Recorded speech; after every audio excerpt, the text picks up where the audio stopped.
Et place dans cette édition à notre chronique 1 minute pour comprendre. Et justement, on parle du glyphosate avec vous, Estelle Dargent. Bonjour. Bonjour Xavier. Alors aujourd'hui, on va parler, Estelle, du glyphosate, cette substance qui fait polémique en Europe. Son interdiction aujourd'hui fait débat. Alors pour le téléspectateur, Estelle, qu'est-ce que le glyphosate?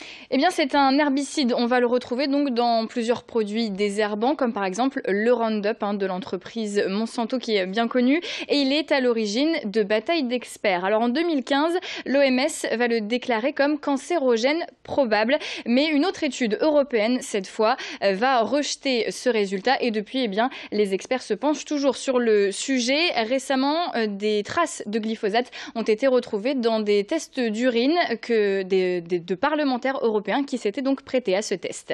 On parle d'ailleurs beaucoup de son interdiction. Où en sommes-nous aujourd'hui ? Pour l'instant, donc, le glyphosate est autorisé en Europe jusqu'à la fin de l'année 2017. Donc, l'Union va devoir se pencher sur ce sujet avant la fin de l'année. En France, en tout cas, il est interdit dans les lieux publics depuis le 1er janvier. Et à partir de 2019, il sera aussi interdit aux particuliers. Mais pour la filière agricole, là aussi, ça fait débat. Les agriculteurs craignent en fait une concurrence déloyale si le produit est autorisé en Europe, mais il ne l'est pas en France.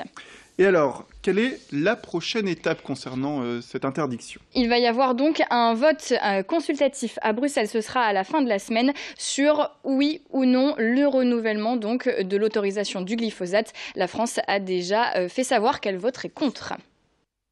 Merci beaucoup Estelle Dargent pour ces informations donc, concernant ce glyphosate, cette substance donc, qui devrait être interdite prochainement.